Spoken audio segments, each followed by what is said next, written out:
کل بھی انشاءاللہ درس ہوگا، نوٹ کر لیجئے۔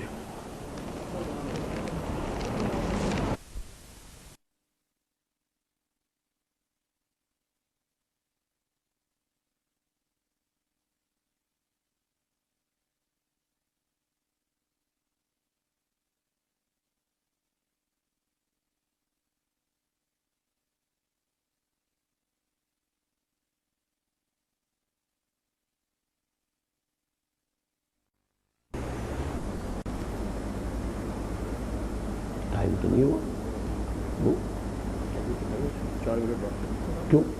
کیوں کر رہے ہو؟ نحمدہ ونصلی علی رسولہ الکریم، اما بعد فاعوذ باللہ من الشیطان الرجیم، بسم اللہ الرحمن الرحیم۔ یسبح للہ ما فی السماوات وما فی الارض، لہ الملک ولہ الحمد وهو على كل شيء قدير، هو الذي خلقكم فمنكم كافر ومنكم مؤمن والله بما تعملون بصير، خلق السماوات والأرض بالحق وصوركم فأحسن صوركم وإليه المصير، يعلم ما في السماوات والأرض ويعلم ما تسرون وما تعلنون والله عليم بذات الصدور، ألم يأتكم نبأ الذين كفروا من قبل فذاقوا وبال أمرهم ولهم عذاب أليم، ذلك بأنه كانت تأتيهم رسلهم بالبينات فقالوا أبشر يهدوننا فكفروا وتولوا واستغنى الله والله غني حميد، زعم الذين كفروا أن لن يبعثوا قل بلى وربي لتبعثن ثم لتنبؤن بما عملتم وذلك على الله يسير، فآمنوا بالله ورسوله والنور الذي أنزلنا والله بما تعملون خبير، يوم يجمعكم ليوم الجمع ذلك يوم التغابن، ومن يؤمن بالله ويعمل صالحا يكفر عنه سيئاته ويدخله جنات تجري من تحتها الأنهار خالدين فيها أبدا، ذلك الفوز العظيم، والذين كفروا وكذبوا بآياتنا أولئك أصحاب النار خالدين فيها وبئس المصير، صدق الله العظيم۔ رب اشرح لي صدري ويسر لي امري واحلل عقدة من لساني يفقهوا قولي،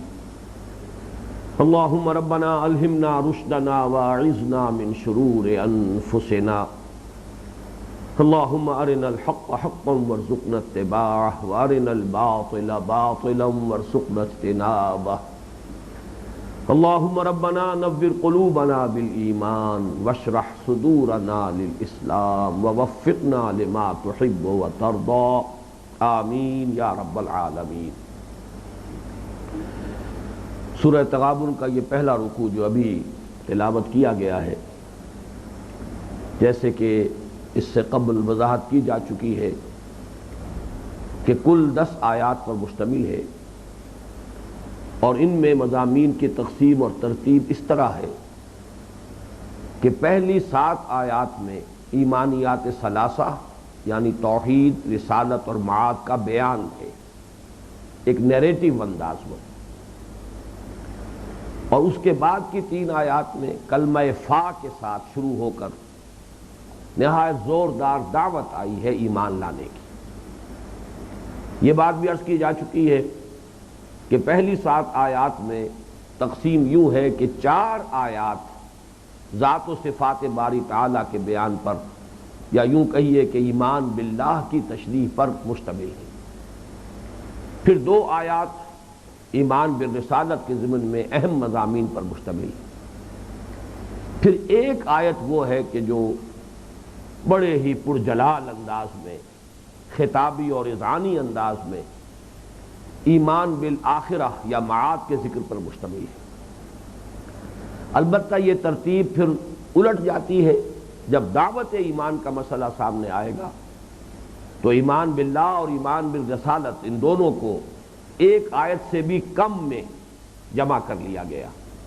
اور دو طویل آیات بلکہ پہلی آیت کا بھی ایک حصہ جو ہے وہ پھر ایمان بالآخرہ کے تذکرے پر اور اس پر ایمان اور اس کی اہمیت کے بیان پر مشتمل ہے۔ پہلی 4 آیات کا ہم مطالعہ کل مکمل کر چکے ہیں، بلکہ جو دوسرا حصہ ہے جو ایمان بالرسالت و نبوت سے بحث کرتا ہے اس کی بھی ایک آیت پر ہم کل غور کر چکے، البتہ چونکہ اس مضمون کو آگے بڑھانا ہے لہذا اس کا اعادہ ضروری ہے۔ الم یاتکم نبأ الذین کفروا من قبل، کیا نہیں آ چکی تمہارے پاس خبریں، نبا کہتے ہیں اہم خبروں کو، بڑی اہم خبریں ان لوگوں کی کہ جنہوں نے کفر کیا تھا پہلے، یعنی یہ وہ اقوام جن کی طرف اللہ تعالیٰ نے اولو العزم من الرسل جلیل القدر پیغمبروں کو مبعوث کیا، اور ان اقوام نے ان کی دعوت کو قبول کرنے سے انکار کیا، ان کی دعوت کو رد کر دیا، جس کی پاداش میں پھر انہیں عذاب استیصال کا نوالا بنا دیا گیا، نسیم منسیہ کر دیا گیا، ایسے کر دیا گیا کہ گویا کہ وہ کبھی تھے ہی نہیں۔ کأن لم یغنوا فیہا لا یری الا مساکنہم، اب ان کے مسکن اور کھنڈر نظر آتے ہیں، ان میں رہنے والوں کا نام و نشان بھی باقی نہیں رہا۔ فرمایا الم یاتکم نبأ الذین کفروا من قبل فذاقوا وبال امرہم، تو انہوں نے چکھ لیا اپنے کیے کا مزہ، اس کی سزا، اس کی پاداش کو چکھ لیا۔ اس سے وہ عذاب استیصال مراد ہے کہ جس کا میں ذکر کر چکا ہوں، لیکن آیت خبر ہوتی ہے، ختم ہوتی ہے وَلَهُمْ عَذَابٌ عَظِيمٌ، اور ان کے لیے ہے دردناک عذاب۔ اصل عذاب جو ہے وہ آخرت کا ہے، وہ ہے کہ جو اصلاً ان کے اصل کرتوتوں کا پورا بدلہ بنے گا۔ یہ تو گویا کہ وہی انباء الرسول کے جو مکی صورتوں میں بہت ہی تفصیل کے ساتھ اور تکرار اور اعادہ کے ساتھ بیان ہو چکے ہیں، ان کو ایک آیت میں یہاں سمو لیا گیا۔ اس کے بعد فرمایا ذالک بانہ کانت تاتیہم رسلہم بالبینات، یہ ان کا انجام اس لیے ہوا، یہ معاملہ اس لیے ہوا کہ ان کے پاس ان کے رسول آتے رہے۔ کانت تاتیہم رسلہم، رسل چونکہ جمع مکسر ہے اس لیے یہاں واحد مؤنث کا صیغہ آیا ہے، کانت تاتیہم رسلہم بالبینات، یہ اس لیے کہ ان کے پاس آئے، ان کے پاس آتے رہے ان کے رسول، یعنی ان کی طرف جن رسولوں کو اللہ نے مبعوث کیا، بالبینات، بینات جمع ہے بینہ کی، بین اس شے کو کہتے ہیں کہ جو بالکل واضح ہو، روز روشن کی طرح عیاں ہو، از خود ظاہر و باہر، اور یہ لفظ دونوں چیزوں پر اس کا اطلاق ہوگا۔ ایک تو وہ معجزے جو اللہ تعالیٰ نے رسولوں کو عطا کیے، جو ان کی رسالت کے لیے گویا کہ قطع الدلالت ثبوت بنتے تھے، اور دوسرے وہ تعلیمات جو وہ لے کر آئے، جو فطرت انسانی کی جانی پہچانی چیزیں، جن کی شہادت فطرت انسانی میں مضمر ہے۔ یہ مضمون تفصیل سے آ چکا ہے سورہ آل عمران کے درس میں بھی، سورہ نور کے درس میں بھی، اس سے پہلے سورہ لقمان کا جو دوسرے رکوع کا درس ہے تفصیل سے آ چکا ہے کہ ایمان تو مجملاً یا یوں کہیے کہ بالقوہ پوٹینشلی وہ قلب انسانی میں، روح انسانی میں موجود ہے، لہذا اس کی گواہی تو اندر سے برآمد ہوتی ہے، وہ بینات ہے۔ تو ان کے رسول ان کے پاس بینات لے کر آئے، معجزات لے کر آئے، وہ تعلیمات لے کر آئے کہ جن کی گواہی پر ان کے اپنے قلوب، ان کی اپنی ارواح، ان کی اپنی فطرتیں شاہد تھیں، جن کی صداقت پر گواہی دیتی تھی۔ فقالوا بشر یہدوننا، تو انہوں نے کہا کہ کیا ایک انسان ہمیں ہدایت دے گا؟ یہدوننا جمع کا صیغہ ہے، یہاں بشر جو ہے یہ گویا کہ جنس پر دلالت کر رہا ہے، جمع ہی یہاں ترجمہ کرنی چاہیے، کیا انسان ہمیں ہدایت دیں گے؟ یعنی ان کے لیے یہ چیز مستبعد ہوئی، ناقابل قیاس، ناقابل قبول قرار پائی کہ نبی اور رسول انسان ہو، یعنی یہ کہ کوئی ما فوق البشر ہستی ہو، کوئی فرشتہ ہو، پروں والی مخلوق ہو، آسمان سے اترتی ہوئی نظر آ رہی ہو۔ اب یہ ذہن میں رکھیے کہ قرآن مجید کا زیادہ تر خطاب جن لوگوں سے ہے، یعنی مشرکین عرب جو براہ راست اور اولین مخاطب تھے قرآن کے، وہ اللہ کو مانتے تھے، اللہ کے وجود کے منکر نہیں تھے۔ گمراہی نمبر ایک تو یہ تھی کہ انہوں نے اللہ کے ساتھ کچھ شرکاء بھی تجویز کر لیے تھے، شرک کرتے تھے، کچھ ہستیوں کے ان کے نائب کی حیثیت سے یا اس کے ہاں شفیع کی حیثیت سے گھڑ لیا تھا۔ اور دوسرے یہ کہ قیامت کے بارے میں بھی انہیں شکوک و شبہات تھے، رسالت سے بھی وہ بالکل ناواقف ہو چکے تھے، اس لیے کہ یہ وہ لوگ ہیں کہ جن میں یوں سمجھیے کہ 2000 برس سے تقریباً کوئی نبی آئے نہیں۔ حضرت اسماعیل کی اولاد ہیں یہ لوگ، اور حضرت ابراہیم کی اولاد اور ان کی نسل کی اس شاخ میں نبوت و رسالت حضرت اسماعیل کے اور حضور کے مابین یہ سلسلہ بن رہا ہے۔ نبوت و رسالت تو جاری رہی ہے نسل ابراہیمی کی دوسری شاخ میں، یعنی جو حضرت اسحاق سے چلی ہے علیہ الصلوۃ والسلام بنی اسرائیل میں۔ اس اعتبار سے ان کا استبعاد جو ہے وہ ان چیزوں کے بارے میں تھا۔ اب بشر یہدوننا، کیا بشر ہمیں ہدایت دیں گے؟ فکفروا، پس انہوں نے کفر کیا، انکار کیا، وتولوا، اور پیٹھ موڑ لی، روگردانی کی، واستغنى اللہ، اور اللہ نے بھی استغنا برتا، واللہ غنی حمید، اور اللہ تو ہے ہی غنی اور حمید۔ یہ جامع تو راست ہی اس پر آتا ہے، اس کے لیے کوئی احتیاج نہیں ہے، کسی کے ایمان لانے سے اس کی کوئی ضرورت پوری نہیں ہوتی، اور کسی کے کفر کرنے سے اس کے کارخانہ قدرت میں کوئی کمی نہیں آتی۔ وہ تو غنی ہے، حمید ہے، یہ دونوں الفاظ آ چکے ہیں تیسرے درس میں۔ وَلَقَدْ آتَيْنَا لُقْمَانَ الْحِكْمَةَ أَنِ اشْكُرْ لِلَّهِ وَمَنْ يَشْكُرْ فَإِنَّمَا يَشْكُرُ لِنَفْسِهِ وَمَنْ كَفَرَ فَإِنَّ اللَّهَ غَنِيٌّ حَمِيدٌ۔ وہی الفاظ ہیں، اس لیے یہاں اب میں ان کی وضاحت مزید نہیں کروں گا، لیکن یہ کہ یہاں کس انداز میں آیا، جب انہوں نے کفر کیا اور روگردانی کی، پیٹھ موڑ لی، تو اللہ نے بھی ان کی جانب سے اپنی شفقتوں اور عنایتوں کا رخ موڑ دیا، اللہ نے بھی ان سے ایک طرح سے اپنا رخ پھیر دیا۔ واستغنى اللہ، اللہ نے بھی شان استغنا کا مظاہرہ فرمایا، واللہ غنی حمید، اور اللہ تو ہے ہی غنی اور حمید، اسے کوئی احتیاج نہیں۔ اس آیہ مبارکہ میں جو اہم نقطہ آیا ہے اس پر ذرا ہمیں غور کر لینا چاہیے۔ انبیاء اور رسول کے باب میں سب سے بڑی ٹھوکر جو انسان نے کھائی ہے وہ یہی ہے کہ چونکہ وہ انسانوں میں سے ہوتے تھے، لہذا ان کی بشریت آڑے آتی تھی ان پر ایمان لانے میں۔ اور اس کے ضمن میں یہ بات واضح طور پر سمجھ لیجئے کہ وہ جو ایک بڑا پیارا شعر ہے کہ کچھ تو ہوتے ہیں محبت میں جنوں کے آثار، اور کچھ لوگ بھی دیوانہ بنا لیتے ہیں۔ ایک تو یہ کہ واقعتاً انسان کے لیے اس بات کو تسلیم کرنا بظاہر کسی قدر مشکل ہے، فی الواقع اللہ کا رسول، اللہ کا فرستادہ، اللہ کا پیغامبر، اور وہ عام انسان ہو، کچھ تو یقیناً اس میں لوگوں کے لیے ایک اجنبیت ہے، انسانوں کے لیے اللہ تعالیٰ وراء الورا، وراء الورا ثم وراء الورا ہستی ہے، تو اس کا رسول، اس کا فرستادہ، اس کا پیغامبر، اس کا ایلچی بھی کچھ تو مختلف ہونا چاہیے۔ جیسے کہ دنیا کا دستور ہے، جتنے بڑے شہنشاہ کا سفیر ہوگا اتنی ہی زیادہ شان و شوکت کے ساتھ اس کا ورود ہوگا، ایک مناسبت ہوتی ہے، جس بادشاہ کا کوئی ایلچی ہے، پیغامبر ہے، اسی کسی مناسبت کے شان و شوکت کے ساتھ وہ آتا ہے۔ لہذا یہ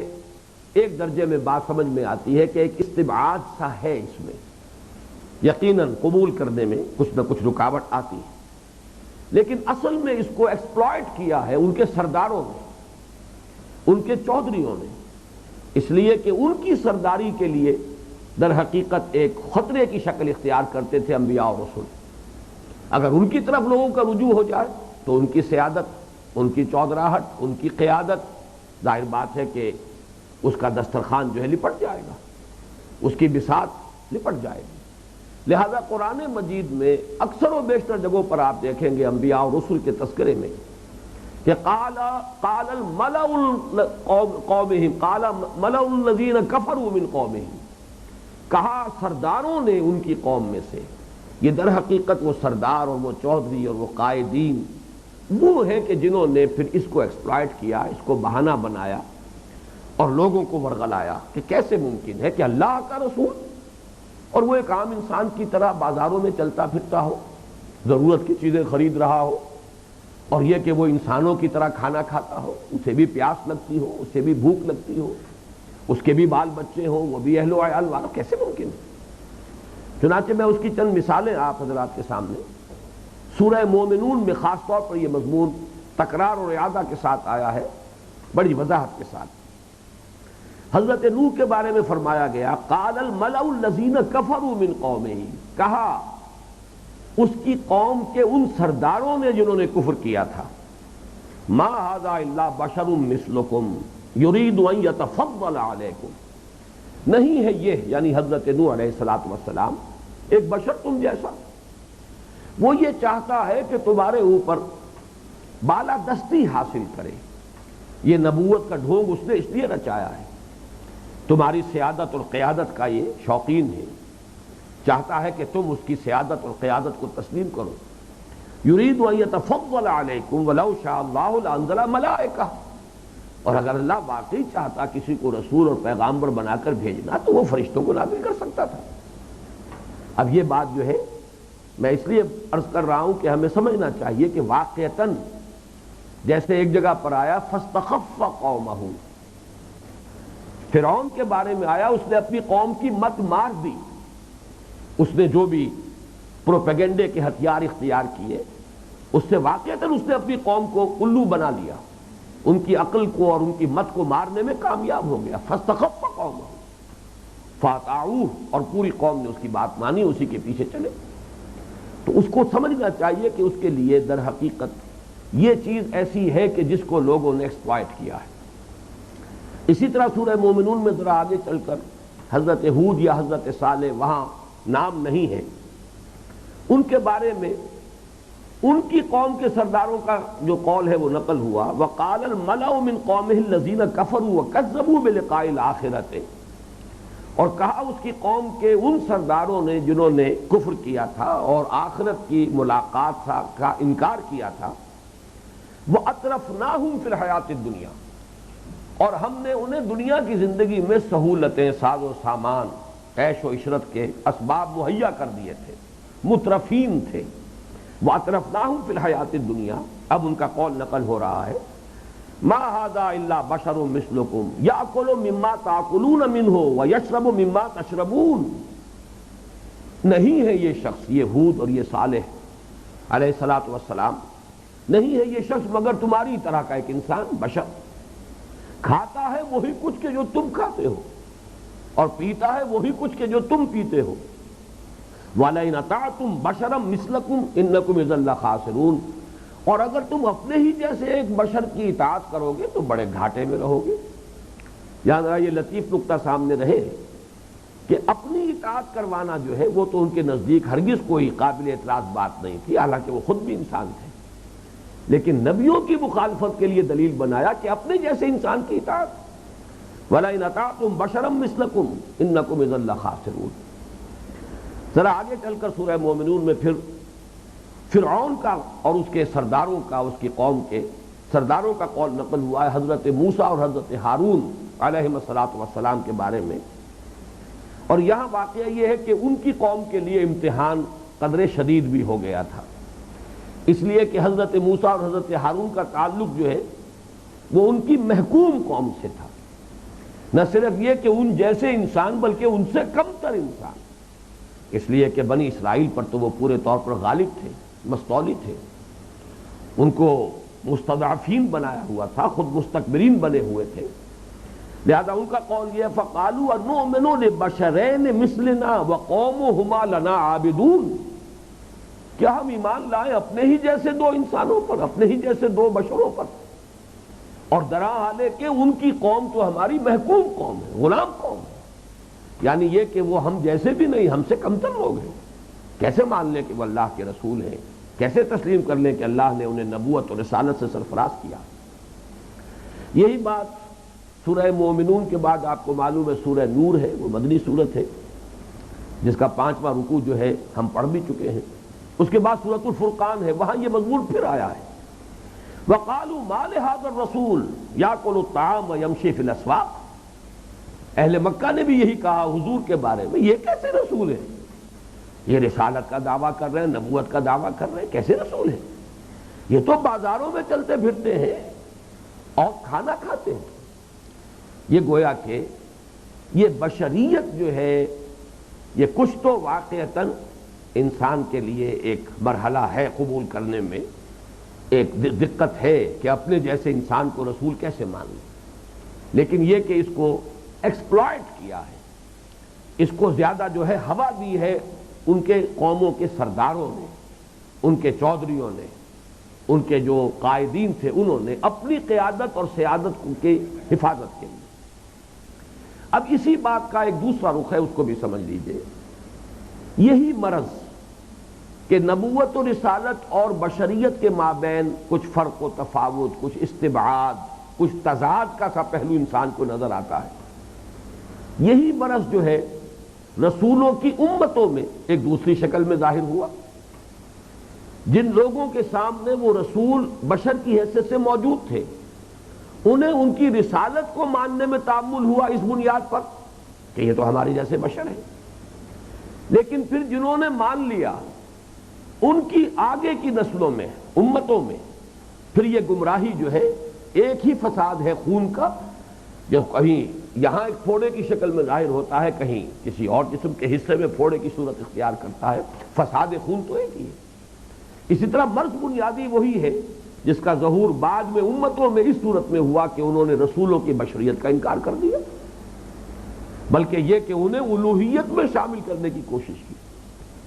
یہ گمراہی اور یہ بیماری جو ہے، یہ مرض سب سے بڑھ کر سب سے نمایاں صورت میں ظاہر ہوا ہے حضرت مسیح علیہ السلام کے ماننے والوں نے.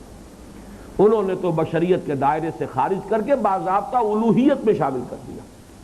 اقانیم ثلاثہ میں سے ایک اقنوم کی حیثیت سے گویا کہ وہ اللہ کے بیٹے، اور بیٹے بھی صلبی بیٹے قرار دے دیے گئے، جو کہ شرک کی بدترین صورت ہے، شرک فی الذات کی عریاں ترین صورت، جس پر کہ اللہ تعالیٰ کا غضب، جب ہم نے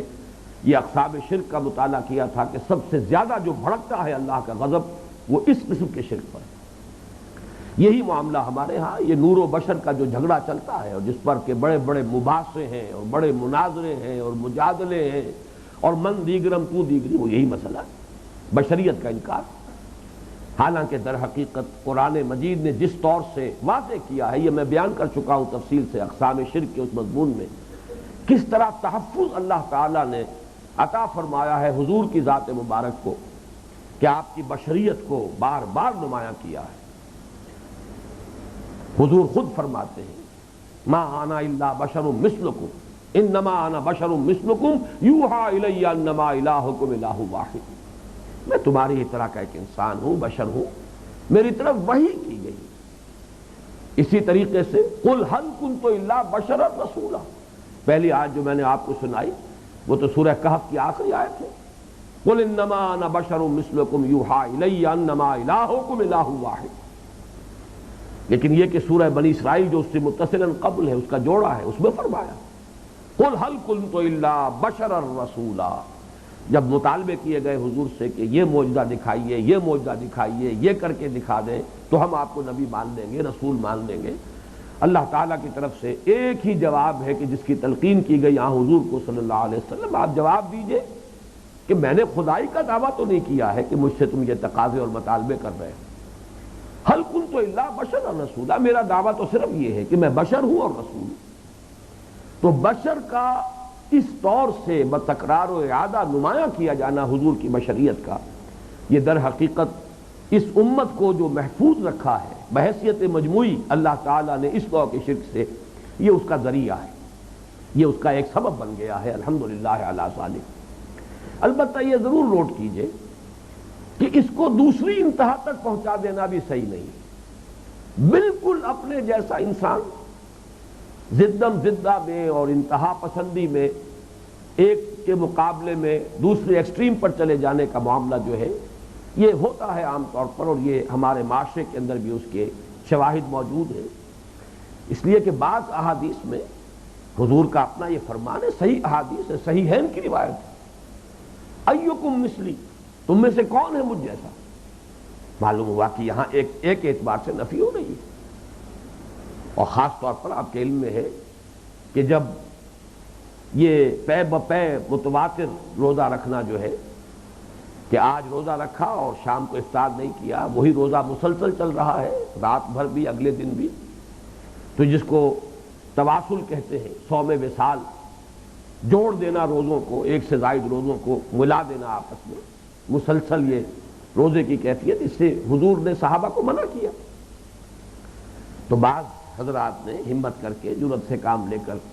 عرض کیا انک لتواصل، حضور آپ خود تو کرتے ہیں، آپ خود تو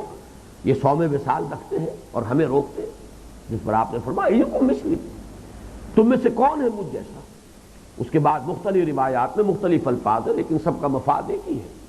میں تو اپنے رب کے پاس رات بسر کرتا ہوں، میرا رب مجھے کھلاتا ہے پلاتا ہے۔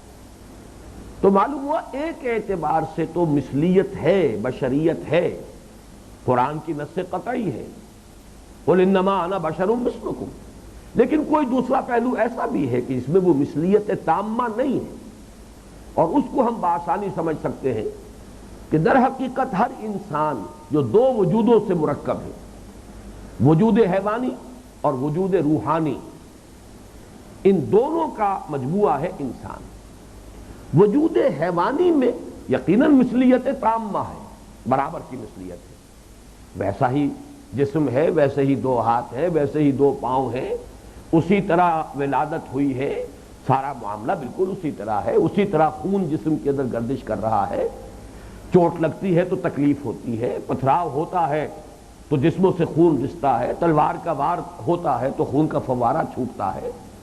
بچہ اگر فوت ہو رہا ہے، عالم نزع میں ہے تو آنکھوں میں آنسو آئے ہیں، چچا کی شہادت پر ایک شدید صدمے کی کیفیت محسوس ہوئی ہے، یہ سب کچھ ہے۔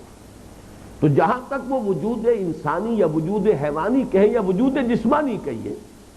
اس میں مثلیت تامہ ہے، لیکن وجود کا جو دوسرا رخ ہے اس میں زمین و آسمان کا فرق ہے، کہاں عام انسانوں کی ارواح، کہاں روح محمدی صلی اللہ علیہ وسلم کہ نسبت خاک را با عالم پاک۔ اور یہ چونکہ فرق واقع ہو جاتا ہے اس اعتبار سے کہ عام انسانوں کی ارواح جو ہے وہ بہت نیک بھی ہو گئے، تب بھی بہرحال وہ اس درجے کو نہیں پہنچ سکتی کہ وہ اس درجے غالب آ جائیں وجود حیوانی پر کہ وہ وجود حیوانی معدوم کے درجے میں آ جائے، معدوم کے حکم میں آ جائے، جبکہ انبیاء کا معاملہ یہ ہے کہ ان کا وجود روحانی اس درجے غالب ہوتا ہے وجود حیوانی پر یا وجود مادی پر یا وجود جسمانی پر کہ یہ دوسرا وجود معدوم کے حکم میں آ جاتا ہے۔ یہ فرق و تفاوت سامنے رہنا چاہیے، اگر حفظ مراتب نہ کنی زندگی، اگر مراتب کا فرق سامنے نہیں رہے گا تو اس سے انسان زندگیت کی طرف بھی جا سکتا ہے۔ البتہ یہ کہ اعتبار سے مثلیت تامہ ہے،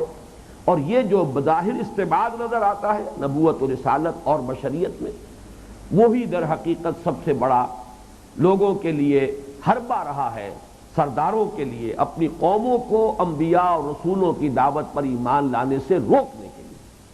اور اسی مرض نے پھر ظہور کیا ہے انبیاء اور رسولوں کی امتوں کے اندر کہ انہوں نے بشریت کے دائرے سے خارج کر کے اپنے رسولوں کو یا تو یہ کہ ما وراء البشر بنا دیا، ما فوق البشر تو بنا ہی دیا، ورنہ یہ ہے کہ اس سے بھی آگے بڑھ کر اسے الوہیت میں شامل کر دیا۔ اب آگے آئیے، اب تیسرا ایمان، ایمان بالمعاد یا ایمان بالآخرہ، جس پر کہ یہاں اس مجموعے میں صرف ایک آیت آ رہی ہے۔ زعم الذین کفروا ان لن یبعثوا قل بلی وربی لتبعثن ثم لتنبؤن بما عملتم وذلک علی اللہ یسیر۔ مغالطہ ہو گیا ہے، غلطی لگی ہے، غلط دعویٰ کر رہے ہیں وہ لوگ کہ جنہوں نے کفر کیا، اللہ یبعثو کہ انہیں ہرگز نہیں اٹھایا جائے گا، وہ ہرگز نہیں اٹھائے جائیں گے، بعث بعد الموت انہونی بات ہے، ہیہات لما توعدون۔ قل اے نبی کہہ دیجئے بلا کیوں نہیں، وربی اور مجھے اپنے رب کی قسم ہے، لتبعثن تم لازماً اٹھائے جاؤ گے، ثم لتنبؤن بما عملتم، پھر لازماً تمہیں جتلا دیا جائے گا جو کچھ کہ تم نے کیا ہوگا. وذالک علی اللہ یسیر، اور یہ اللہ پر بہت آسان ہے. تمہیں مشکل نظر آتا ہے، مستبعد نظر آتا ہے، محال نظر آتا ہے، لیکن حقیقتاً یہ نہایت آسان، اللہ پر بہت آسان. اب یہاں ذرا یہ نوٹ کر لیجئے کہ ایمان بالآخرہ بظاہر تو یہاں اس مجموعے میں صرف ایک آیت اس کے بیان میں آئی ہے، لیکن اگر غور کریں گے تو جیسا کہ میں نے کل بھی اشارے کیے تھے اور آج میں چاہتا ہوں کہ صراحت کے ساتھ گنوا دوں، اب تک کی جو ہم نے 6 آیتیں پڑھی ہیں ان میں 6 ہی مرتبہ اشارے ہو چکے ہیں آخرت کی طرف. اس کی وجہ یہ ہے کہ اصل میں ایمانیات ثلاثہ میں سے اہمیت کے اعتبار سے یہ ترتیب سامنے رہنی چاہیے کہ نظری اعتبار سے، اصولی اعتبار سے، علمی اعتبار سے اصل ایمان باللہ ہے. بقیہ دونوں ایمانیات، ایمان بالرسالت، ایمان بالآخرت، یہ ایمان باللہ ہی کی توسیع ہے، ایکسٹینشن ہے، کرولریز ہے، اسی کے ضمن میں ہے. ایمان بالرسالت کیا ہے؟ اللہ کی صفت ہدایت کی توسیع ہے. ایمان بالآخرہ کیا ہے؟ اللہ کی صفت عدل کی توسیع ہے. اصل ایمان تو ایمان باللہ ہے. یہی وجہ ہے کہ ایمان مجمل میں صرف ایمان باللہ کا تذکرہ ہے. آمنت باللہ کما ہوا باسمائہ و صفاتہ و قبلت جمیع احکامہ، اقرار باللسان و تصدیق بالقلب. لیکن جہاں تک انسان کے عمل پر اثر انداز ہونے کا تعلق ہے، سب سے زیادہ مؤثر ایمان بالآخرہ ہے. اس کی گرفت انسان کے اعصاب پر اگر ہوگی تو انسان سیدھا رہے گا، اس کی روش درست رہے گی، طرز عمل صحیح ہوگا. جہاں اس کی گرفت ڈھیلی ہوئی کسی سبب سے،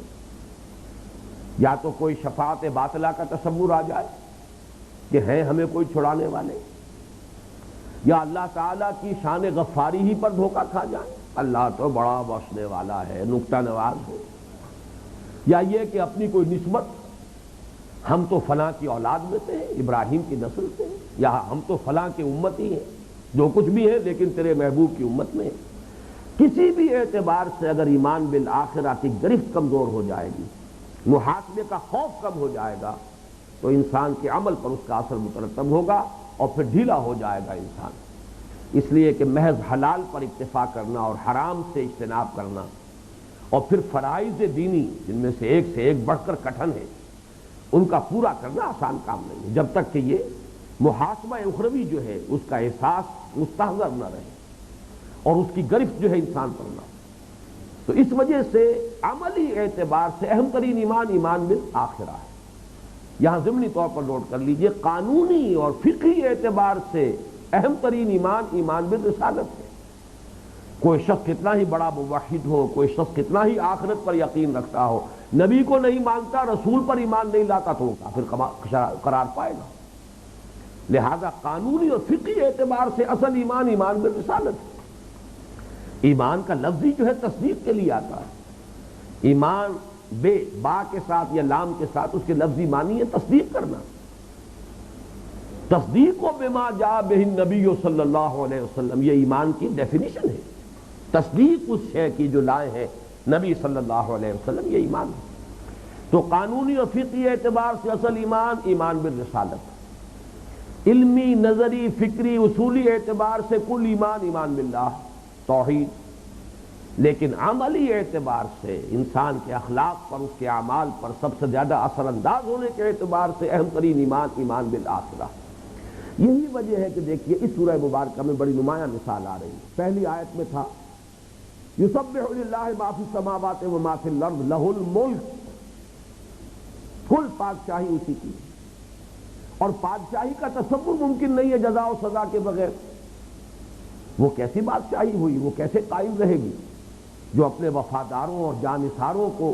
نواز نہ سکے، جزا نہ دے سکے، اور اپنے غداروں اور باغیوں کو سزا نہ دے سکے؟ وہ کیسی بادشاہی ہے؟ بادشاہی کے ساتھ جزا و سزا کا تصور لازم و ملزوم. یہی وجہ ہے سورہ مومنون کے آخر میں وہ جو آیت اس سے پہلے سورہ آل عمران کے درس کے ضمن میں بھی بارہا کوٹ ہوئی ہے، افحسبتم انما خلقناکم عبثا وانکم الینا لا ترجعون فتعالی اللہ الملک الحق لا الہ الا هو رب العرش الکریم. کیا تم نے یہ سمجھا تھا کہ ہم نے تمہیں بیکار بے مقصد پیدا کیا اور تمہیں ہماری طرف لوٹایا نہیں جائے گا؟ تو بہت بلند و بالا ہے وہ بادشاہ حقیقی، بادشاہ برحق، تمہارے اس تصور سے بہت بلند و بالا ہے۔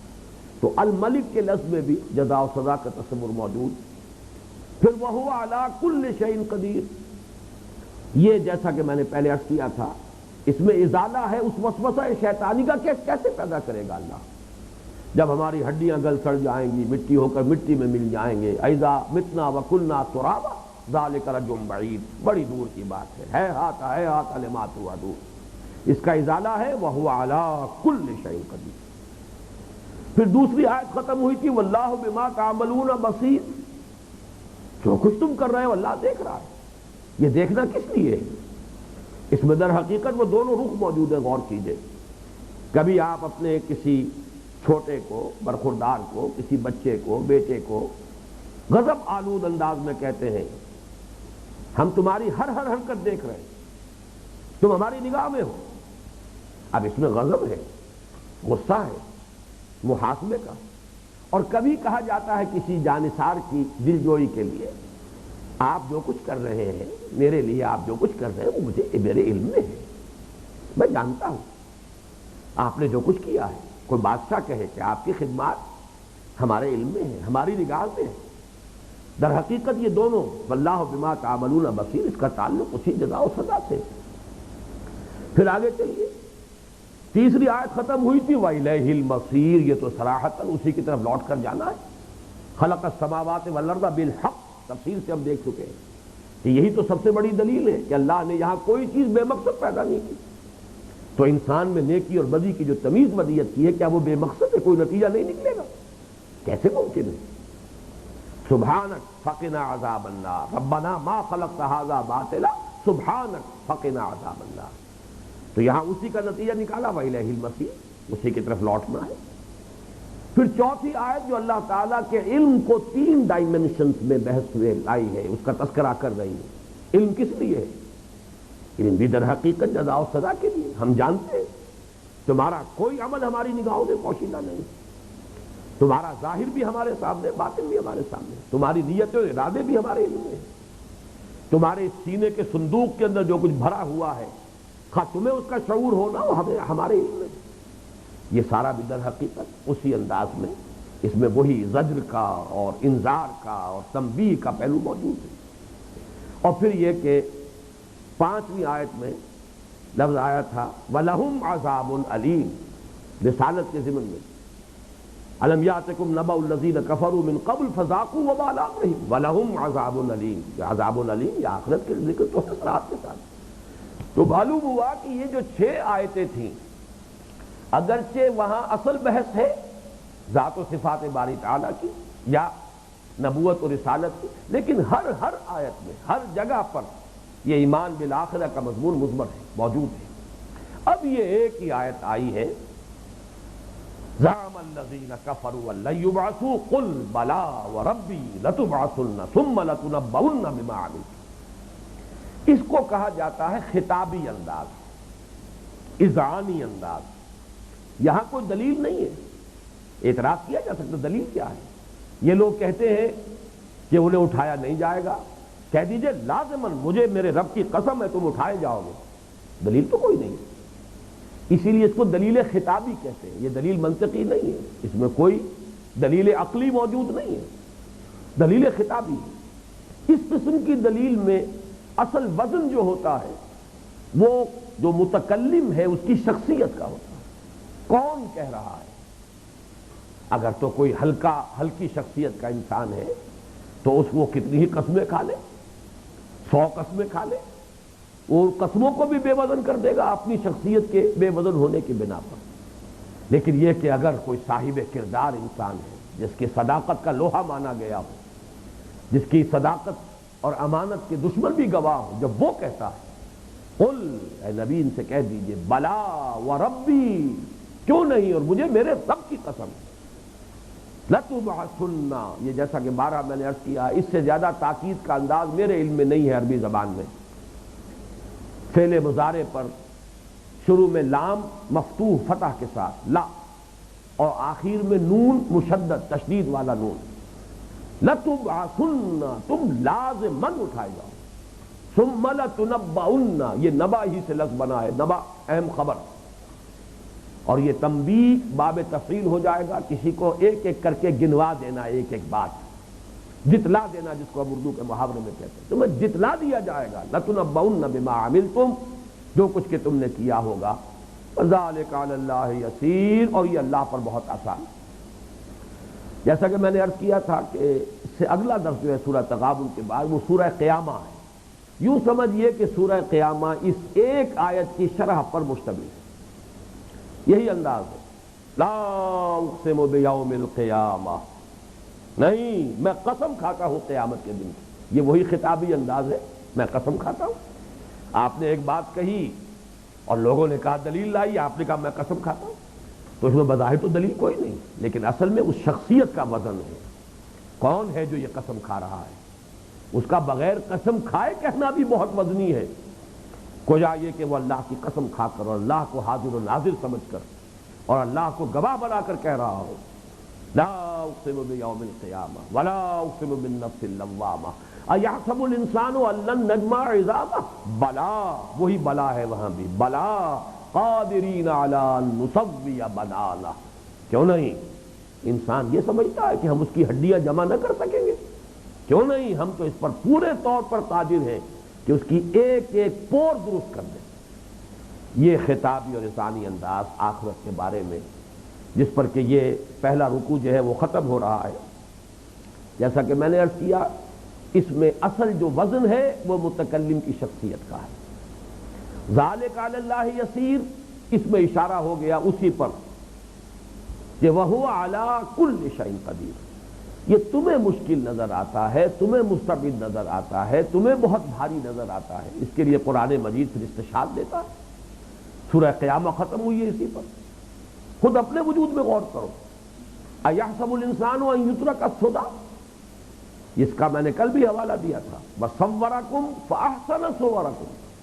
اللہ نے تمہاری نقشہ کشی کی ہے، کتنی عمدہ نقشہ کشی کی ہے، کتنا اچھا تمہارا جو ہے ناک نقشہ بنایا ہے، تمہارے اعضاء و جوارح میں کیا توازن رکھا ہے، یہ خود اپنی جگہ پر ایک معجز نما جو ہے تخلیق ہے، تو کیا تم سمجھتے ہو کہ انسان کو ایسے ہی پھینک دیا جائے گا ردیش ہے سمجھ کر، ہمارے پاس واپس نہیں آؤ گے؟ تو اس کے بعد فرمایا الم یک نطفۃ من منی یمنی ثم کان علقۃ فخلق فسوی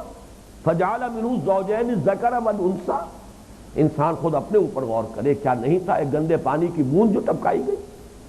پھر وہ ایک لوتھڑا اور ایک مضغہ بنا، اور پھر یہ کہ اسی سے اللہ نے زوجین بنا لیے، وہیں سے کوئی مذکر بن گیا، کوئی مؤنث بن گئی، کوئی لڑکا بن گیا، کوئی لڑکی بن گئی، الیس ذالک بقادر علی ان یحیی الموتیٰ، کیا وہ ہستی اس پر قادر نہیں ہوگی کہ مردوں کو زندہ کر دے؟ یہ جو انداز ہے، اور اسی کے لیے میں صرف اشارہ کر دوں گا، اس وقت ختم ہو رہا ہے، یہاں چونکہ لفظ قل آیا ہے، اے نبی کہیے، قل بلا وربی لتبعثن، اس پر حضور نے جس انداز میں عمل کیا ہے، ظاہر بات ہے کہ حضور کے سارے خطبات تو ہمارے پاس محفوظ نہیں ہیں، لیکن بالکل ابتدائی جو عہد ہے آپ کے دعوت کا، جو ابتدائی دور ہے، اس کا ایک خطبہ آیا ہے، وہ خطبہ میں نے اپنے کتابچے میں دعوت اللہ میں نقل کیا ہے پورا، اور یہ کہ اب اس کا انگریزی ترجمہ بھی الحمدللہ کہ شائع ہو گیا ہے، جس میں کہ حضور نے صلی اللہ علیہ وسلم تمہید میں تو اپنی گواہی پیش کی ہے اپنی شخصیت کی، کہ کوئی شخص تم نے نہیں دیکھا ہوگا کہ کسی قافلے کا رہنما اسے دھوکہ دے دے، ان الرائد لا یکذب اہلہ واللہ لو کذبت الناس جمیعا ما کذبتکم ولو غررت الناس جمیعا ما غررتکم، تم نے کبھی نہیں دیکھا ہوگا کہ کوئی قافلے کا رہنما ہی اسے دھوکہ دے دے، غلط راستے پر ڈال دے، وہ ہم کبھی ان سے جھوٹ بولے، خدا کی قسم اگر میں پوری نوع انسانی سے جھوٹ بول سکتا تب بھی کبھی تم سے جھوٹ نہ بولتا، اور اگر میں پوری نوع انسانی کو دھوکہ دے سکتا تب بھی تمہیں کبھی دھوکہ نہ دیتا۔ اس کے بعد دیکھیے واللہ الذی لا الہ الا ہو، ایک جملے میں توحید، اس اللہ کی قسم جس کے سوا کوئی معبود نہیں، ایک جملے میں رسالت انی لرسول اللہ الیکم خاصۃ و الی الناس کافۃ، میں یقیناً اللہ کا رسول ہوں تمہاری طرف خاص طور پر اور پوری نوع انسانی کی طرف عام طور پر۔ اور اب سارا بیان آخرت کا ہے، واللہ لتموتن کما تنامون، وہی صیغے لام مفتوح اور نون مشدد، تم لازماً مر جاؤ گے سب کے سب جیسے کہ روزانہ رات کو سو جاتے ہو۔ ثم لتبعثن کما تستيقظون، پھر لازماً اٹھا لیے جاؤ گے، ایک صبح قیامت آئے گی کہ اس میں اٹھا لیے جاؤ گے جیسے روزانہ صبح کو بیدار ہو جاتے ہو۔ ثم لتحسبن بما تعملون، پھر لازماً تمہارا حساب لیا جائے گا جو کچھ کہ تم کر رہے ہو۔ ثم لتجزون بالاحسان احسانا وبالسوء سوءا، پھر تمہیں لازماً بدلہ مل کر رہے گا، بھلائی کا بھلا برائی کا برا۔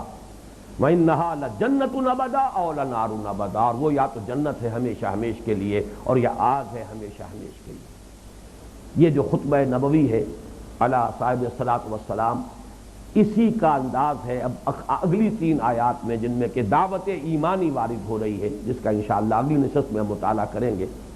بارک اللہ لی ولکم فی القرآن العظیم ونفعنی وإیاکم بالآیات والذکر الحکیم۔